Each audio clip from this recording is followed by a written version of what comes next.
Hey, what's up, y'all? My name is Chris, and I've been working in tech for over the last 8 years now. And when I tell you that tech has changed my life for the long term, it's not because I make really good money at my full-time job, which I do, but it's because I've been able to leverage my tech skills to build insane side hustles that now pay me over $40,000 per month. And so in this video, I'm gonna show you what I had to overcome to be able to get to this point, and I hope I can help you get there too. Okay, so number one, the first thing I think we need to talk about is first, how hard it is to find that first client. Because it's not easy. It starts with finding your first client. Starting a side hustle starts with trying to overcome any fears you might have, because a lot of us, if not most of us or all of us, have been accustomed to working full-time, working a 9-to-5 job, making minimum wage, making an okay salary, making okay pay, even at the high tech income level, golden handcuffs that make you work 40, 50, 60 hours a week. Sometimes you're on call where you have to work all night and not sleep at all whatsoever. And yes, you're making 200, 300K a year, but then your mental health, your work-life balance is gone. And at any moment, you can be laid off, right? So for our whole entire careers, our whole entire lives, we've been accustomed and used to and trained to accept working 9-to-5. Now, I still do it myself. Because I like the health insurance at the tech company. It's nice to have that consistent income while still building my side hustle business.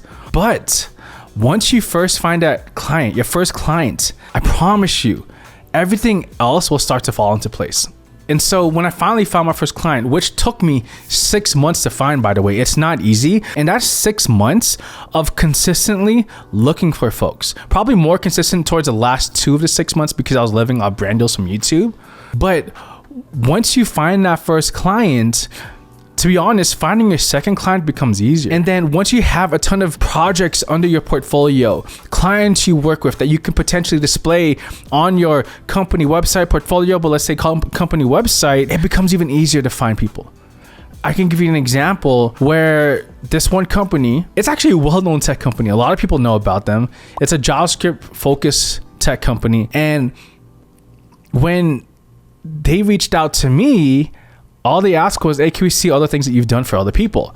I gave them the link to my company website, and it just became so much easier after that because they were able to see this person has a lot of experience. He has had these clients that are well known that have raised quite a bit of money. One of them even with NVIDIA.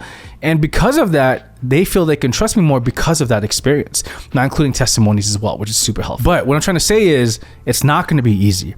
Now, what are some ways or some things you can do to leverage to help you find your first client? Number one, I think using your network. So like, for example, I'm on LinkedIn, showcasing things that you work on, be very vocal about even the smallest things you've done on LinkedIn and on Twitter in particular. Why? Because that's where the developers are. Even on top of that, is just try to make friends with people. Seriously, one of the clients that I work with, they didn't become a client overnight, but about a year ago, they asked me to help them with something, and I helped them with it. They paid me for it. They paid me about $10,000. And when I heard that one person quit that company, and I knew that I can fill that role, I asked them, hey, I'm not looking for a full-time job, but I noticed that this person left. Are you willing to accept some contract work to help fill that hole on your team? A week and a half later, I got the job. Well, not a job, they became a client. Why though? Because I use my network. I spoke with folks that I've known from previous projects in the past, right? So leveraging your network is a huge way to go, and being publicly open and vocal about what you're working on is huge. All right, number two, the second thing that's really important when it comes to trying to build your freelance agency, your web development agency, whatever, is you have to learn to accept rejection and embrace it.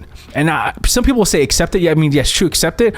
But I think more than accept, really embrace it. And why is this so important? Rejection it's part of the journey. Right? And I think it's natural. It's natural to fear it because no one wants to be rejected. It's always embarrassing. But I really genuinely believe that learning to accept this but embrace rejection is one of the key things that helped me get to where I am today. But what I'm trying to say is when I speak to friends that I've been friends with for over 14 years now, almost all of my friends back in the OC are still living the exact same life they've had when I left the OC 6 years ago. They kind of accepted that they should just work a particular job for the rest of their life.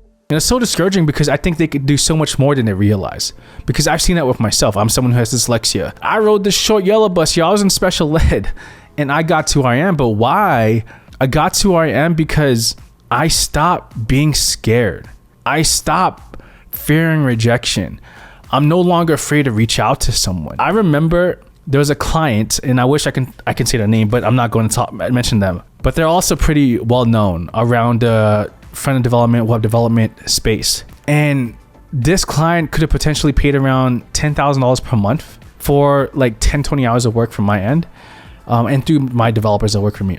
And I remember when I spoke with the CEO of this particular tech company, I thought I would do really well. I felt like I could potentially get $10,000 per month having them as a client. And I was so excited going to that call. But when I went into that first initial call, the CEO was outright rude. Well, not directly, but they were indirectly being so... It felt like they were being condescending to me because they had this fake smile. You can tell it was very fake while talking to me. You can really tell that they weren't really interested in talking to me. They felt like they were being forced to speak with me. And it was so embarrassing. It was so embarrassing because I prepared for that meeting. I prepared a presentation. I prepared examples to really help hopefully convince them. And it went from a meeting that should have been 30 minutes to an hour long to only 10 minutes. She literally ended the call after less than 10 minutes. Saying, hey, Chris, it's cool to see what you could potentially do. We'll let you know if we need you. Have a good one. Bye. And I'm like, what the heck? And I've been preparing for this meeting for 2 weeks. And it was so embarrassing, but you have to accept that that's just part of it. I mean, it got to the point where I remember feeling that, just like holding on to how embarrassing that was for like that whole week, because it was just that embarrassing for me. But you have to learn to accept this.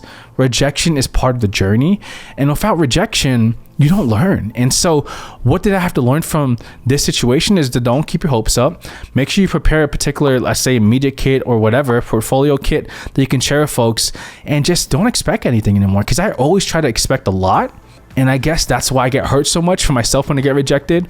But I had to learn to fight that to be able to find more clients for myself. So in results, each rejection I had to face taught me how to further refine my pitch, improve my offerings, and stay resilient. And I think it also reinforced the importance of believing in my value too, which is why the next thing I want to talk about is know your value when you start building your business. AKA, please do not undercharge. Okay, do not undercharge. The amount of folks, consultants, I guess you could say, that I've spoken with who also do what I do and are also trying to grow their business, the amount of folks that undercharge is astounding to me. Okay, so for me personally, what do I charge? $10,000 to $15,000 per month, sometimes 20, depending on how much work there is. But these people that I know who will code a lot more than me are only charging like $2,000 to $3,000 per month. And I remember telling them, yo, like, why are you charging this little? That's why they're using you. And they said because, well, they just want to make sure they get all the clients possible. But then I remember asking one of the folks, I'm like, oh, okay, I understand that. But like, what will happen when you feel overwhelmed? What will happen if, okay, you're making $10,000 per month from 4 different clients, which is a lot of work, and you're only making $10,000 a month, you can't really hire help to help you out, you know? And then they realize, okay, maybe that's not good. So when they end that contract, the next client, they increase their rate. But the amount of folks that I've seen that undervalue their own work is astounding. Don't make this mistake. Of course, your first clients you won't make as much as you'd want. But as you build your portfolio, really focus on knowing how much, or test how much you're willing to charge. Know your worth and be confident in your pricing, because clients who are willing to pay your rates are more likely to respect your work and invest in you in the long-term partnership. But anyway, that's what I've learned and had to overcome when finding my first client. And there's so much more that I can talk about. If you have any questions, let me know in the comment section below. And more than anything, just do it if this is something you want to do, because I really think, especially in the space that we're living in, working in tech, jobs are not as stable as they used to be at all. It's really important to build that additional side hustle, the side income, to really protect yourself. Anyway, thanks for watching. I'll see y'all next video. Peace.